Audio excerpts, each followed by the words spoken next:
자, 오늘 저희들이 할 노르웨이처럼 투자하라. 그 책인데요. 노르웨이에 산유국이 되었어요. 기름이 나오니까 처음에는 그 기름이 나온 돈을 저희들이 흥청망청 쓰다가 이제 앞으로 이렇게 하면 안 되겠다. 이 기름에서 나오는 돈을 어떻게 하면 투자를 해서 우리 노르웨이를 앞으로 좀 부강하게 만들자. 그래서 이제 그 노르웨이 그 국부 펀드가 나왔는데요. 거기서 이제 어떻게 투자했느냐 하는 것을 이제 이 책에서 설명하고 있습니다. 그래서 이제 주식 투자인데 어떤 식으로 투자했느냐 하는 것을 제가 간단하게 한번 설명을 드려보도록 하겠습니다. 책 제목은 노르웨이처럼 투자하라. 그리고 딱 3가지 키워드가 있어요. 꾸준히, 조금씩, 착하게. 꾸준히는 우리가 주식 투자를 단기간에 하지 말고 장기 투자를 하라 이런 뜻이고, 조금씩이라는 것은 한꺼번에 왕창 돈을 넣지 말고 조금씩, 오늘 이번 달에 10만 원, 다음 달에 10만 원 이런 식으로 이제 조금씩 투자하라. 그리고 착하게라는 이야기는 주식 투자를 하는데, 주식을 사는데 주식에는 좋은 주식이 있고 나쁜 주식이라고 할 수는 없지만, 예를 들면 뭐 담배 회사, 우리나라 국민들한테, 사람들한테 별로 좋은 일을 못하는 그런 주식은 좀 피해가라. 그래서 이제 착하게 이제 그렇게 우리가 말씀드릴 수가 있겠습니다. 그러면 자, 여기 이제 책에 있는 표지고요. 여기 책을 보시면 연평균 수익률 6%. 뭐 우리가 6% 그러면 뭐 6% 가지고 뭐 하겠느냐 싶은데, 이것도 꾸준히 하면은 이게 상당한 그 수익을 올릴 수 있다. 그것이 이제 이 꾸준히라는 이야기죠, 꾸준히. 그래서 이 책을 지은 사람은 클레멘스 밤스도르프라는 그 언론인입니다, 언론인. 그래서 뭐 사실 뭐 전문적인 내용은 없지만, 그러나 뭐 상당한 어떻게 투자하는 그 방법에 대해서는 자세하게 이제 설명을 해주고 있습니다. 그래서 제가 이 책을 읽으면서 옛날 일이 좀 떠올랐어요. 제가 이게 1981년도니까 거의 42년도죠. 42년. 그래서 42년 전에 기억이 떠올랐습니다. 제가 그 코넬 대학에서 경제학 석사를 하고 좀 박사를 하러 가야 되겠는데, 학교를 찾아보다가 그 NYU, 그 뉴욕 유니버시티에서 TA를 가서 일하고, TA는 이제 Teaching Assistance, 그러니까 수업 조교. 그래서 월급이 뭐 한 500불 정도 됐던 것 같아요. 등록금 면제하고요. 그래서 그런 그 제의를 받고 제가 NYU로 갔더니, 그 TA를 하는 그 과목이 포트폴리오 티어리라는 그 과목입니다. 근데 그 NYU는 파이낸스가 좀 이렇게 유명한 학교거든요. 그래서 모든 그 MBA 수강생들이 전공에 관계없이 요 과목을 들어야 돼요. 공통 필수 과목이라고 그러는데요. 그러다 보니까 500명 정도의 학생에 채점을 해야 되는데, 그 기억이 제가 지금 떠올랐고, 그것이 이제 포트폴리오 티어리가 오늘 이야기하고자 하는 이론적인 배경이 됩니다. 그래서 이 40년 전의 이야기를, 그때 아직도 이것이 우리 노르웨이에서 쓰이고 있구나 하는 그런 생각을 제가 조금 했습니다. 여기 이제 그 책이고요. 여기 토판은 이런 표지로 보였는데, 그다음에 구판까지 나와가지고 이 책이 많이 그렇게 바뀌었습니다. 그만큼 책 내용이 많이 이제 개정판이 나왔다. 개정판이 나왔다는 이야기는 그만큼 이 책이 인기가 있었다는 그런 뜻이 되겠습니다. 노르웨이의 그 정부 연기금은 어떻게 탄생했느냐? 아까도 말씀드렸다시피 노르웨이에서 이제 석유가 개발됐는데, 비슷한 예가 그 네덜란드에서는 그 천연가스가 나왔어요. 그래서 네덜란드는 그 천연가스를 어떻게 활용했느냐? 가스가 이제 수출했어요. 가스가 이제 들어오니까 그걸 이제 수출해가지고 돈이 들어올 거 아니에요? 그죠? 자기들 외화가 이제 달러가 들어오면은, 그러면 이제 네덜란드 통화가 강세가 될 겁니다. 왜냐하면 외국 통화가 많이 들어오니까 자기 나라 돈은 그만큼 귀하잖아요. 돈이 이제 원가 평가 절상이 되면은 어떻게 되겠어요? 수출 경쟁력이 약화되겠죠. 그 대신 뭐예요? 돈의 가치가 높아지니까 그 수입을 많이 할 겁니다. 네? 우리나라 돈의 가치가 올라가면 우리가 외국 나가지고 돈을 쓰면은 그만큼 가치가 있잖아요. 그래서 그 수입 수요는 증가하고 수출 경쟁력은 악화되는데, 그래서 이제 수출 부분이 이제 상당히 호황이니까 그쪽에 있는 노동자들이 임금을 인상해 달라. 이렇게 요구하면은 임금을 인상해 주면 그 임금 인상이 다른 산업으로 여파를 미쳐가지고 임금 인상이 되니까 인플레가 되고, 따라서 국민 경제에 상당히 이제 부정적 영향을 미쳤다. 이제 그런 것을 이제 노르웨이는 옆에서 지켜보면서 어떻게 생각했느냐. 이 석유에서 나오는 수입을 우리가 들어오면 안 되겠구나. 이 돈을 외국에서 투자를 하자. 투자를 하면 그만큼 자기 나라에서 들어오는 외국 돈이 적으니까 네덜란드와 같은 그런 이제 현상이 벌어지지 않을 것이다. 그래서 우리들은 이 돈을 외국에다 투자하자라고 해서 나온 것이 바로 노르웨이 오일 펀드입니다. 그래서 외국에서 투자해가지고 그 돈을 자기들이 불가 가지고 그것이 이제 앞으로 노르웨이 경제의 밑받침이 되도록 하겠다. 뭐 그런 뜻인데, 그래서 자산이 1조 달러 정도 되고요. 자산이 1조 달러. 그 다음에 전 세계 주식의 1.3%를 보유하고 있습니다.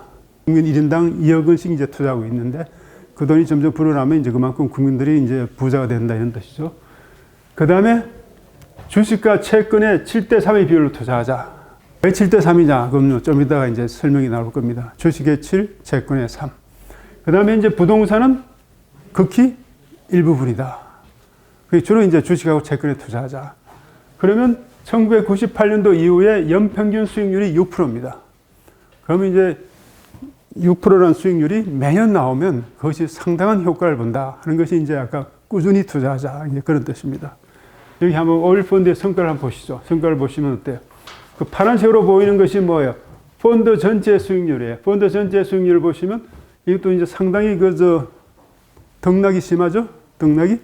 그런데 그 초록색으로 보이는 것이 주식 투자 수익률인데, 주식 투자 수익률은 더 진폭이 큽니다.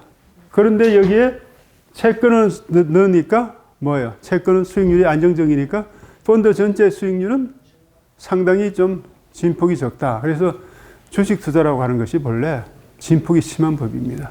그걸 갖다가 이제 변동성이 크다, 이렇게 이 말씀을 우리가 하는 거죠. 그 다음에 두 번째는 뭐예요?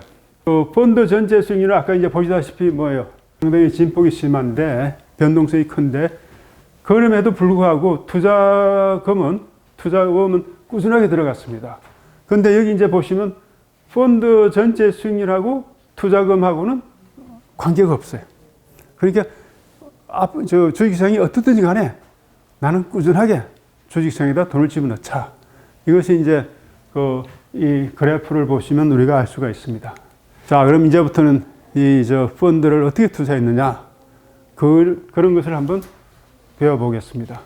첫 번째 원칙은 장기 투자를 하자. 최소한 10년을 바라보고 장기 투자하라. 이것이 이제 첫 번째 원칙입니다. 장기 투자하라. 우리가 차선을 자주 바꾼다고 빨리 가는 것은 아니다, 이런 말이 있잖아요. 차선을 빨리빨리 바꾼다 해가지고 빨리 가는 것이 아니라 오히려 원료만 더 많이 소비한다. 그래서 장기 투자하자. 그리고 매매를 자주 하면 매매 수수료만 부담한다, 이런 또 이야기가 있습니다. 그래서 이렇게 대해서 어떤 사람들은 그 말이 되느냐, 이런 이야기를 하는데요. 그걸 우리가 이제 흔히 이제 이렇게 이야기합니다. 우리 교과서에는 주식은 위험 자산이죠, 그죠? 우리가 뭘 때문에 위험 자산에 투자하겠습니까? 위험에 대한 프리미엄이 있잖아요. 그 프리미엄이 있으니까 위험 자산에 투자하는 것이지, 그런 프리미엄이 없다면 그 위험 자산에 투자할 이유가 없는 거죠. 그런데 그 위험 자산의 프리미엄은 단기간에 실현되는 게 아니고요, 장기에 실현됩니다. 그래서 그 위험 자산의 프리미엄을 우리가 누리기 위해서는 장기 투자를 해야 된다, 이런 이야기를 합니다. 왜냐하니까 프리미엄이 있다는 이야기는 올라갔다 내려갔다가 막 반복하는데, 그걸 다 평균해 보면 장기적으로는 올라가더라, 이런 뜻이에요. 그래서 우리가 장기 투자는 우리 복리 효과라고 부르는데, 복리 효과. 복리 효과를 우리가 설명하는 가장 좋은 예가 이 예가 있습니다. 인디언들이 1626년에 24달러를 받고 뉴욕 맨하탄을 매각했어요. 그 인디언들 참 멍청하다.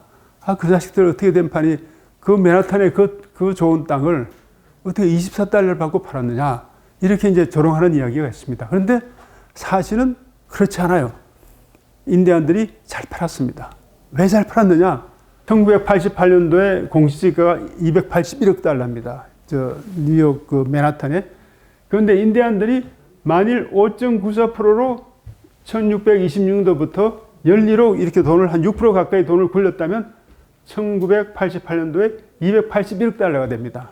그러니까 24달러를 그 1626년도부터 1981년 동안, 88년 동안에 연리 6%만 돈을 굴리면 맨하탄을 살 만큼 돈이 된다는 거죠. 그만큼 복리라고 하는 것이 6%라는 것이 무슨 숫자입니다. 그래서 8%를 굴렸다면 30조 달러를 상회하는 거예요. 그래서 이 복리라고 하는 것이 참 무서운 숫자입니다. 우리가 또 우리 72법칙이라고 있어요. 72 법칙, 72 룰이라고 있는데 우리가 만일 연리 10%로 돈을 투자하면 내가 투자한 돈의 2배가 되는 해가 언제가 되겠느냐? 연리 10%라면 그건 72 나누기 10 하면 7.2가 됩니다. 그 7.2년이 되면 내가 가진 돈의 2배가 돼요. 6년 같으면 6% 투자하면 12년 되면 2배가 되고, 그 다음에 그것도 또 12년 지나면 4배가 돼요. 그런 식으로 이제 돈이 불어간다는 거죠. 그걸 갖다가 우리가 72법칙이라고 그럽니다. 그래서 그걸 적용해 보면 아마 여러분들이 그렇게 숫자가 한번 나올 거예요. 그러면 이제 복리 효과는 한번 한번 따져 봅시다. 맨하탄은 아까 24달러로 이제 구입했죠? 구입 시점은 1626년도예요. 투자 기간은 394년입니다. 1920년도까지 우리가 계산해보면 394년인데 그것이 2020년도에는 2.5조 달러예요. 2.5조 달러. 그 다음에 알래스카 우리가 미국이 샀죠? 1867년도에 샀는데 720만 달러로 주고 샀어요. 그러면 이제 우리가 20년도가 2.5조예요. 미국 주식을 만일 1872년도에 4.4달러인데 그놈을 2020년도 가져가면 2,844달러. 근데 골드는 20.67달러인데 20년도에는 1,530달러. 이렇게 따져보면 뭐가 가장 좋은 투자냐? 그걸 이제 우리가 수익률을 계산해 보면 알래스카는 8.7%, 맨하탄은 6.7%, 미국 주식은 4.5%, 금은 3.1%입니다.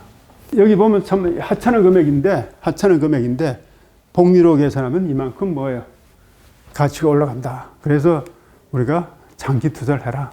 갑자기 1년에 20%, 30% 수익 올리라 생각하지 말고 6%라도 꾸준하게 올리면 그것이 엄청난 돈으로 변한다 하는 것이 노르웨이 오일 펀드에 가지고 있는 기본적인 철학입니다.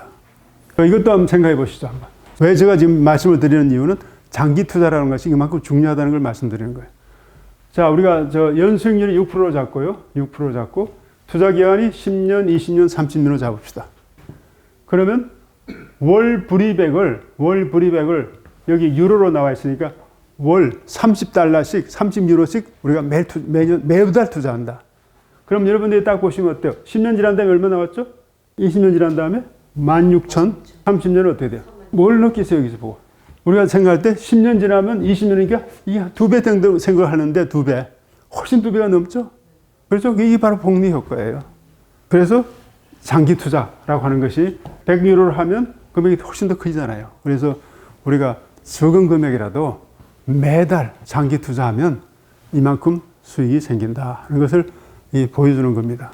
장기 투자하라. 이 첫 번째 교훈. 두 번째는 뭐예요?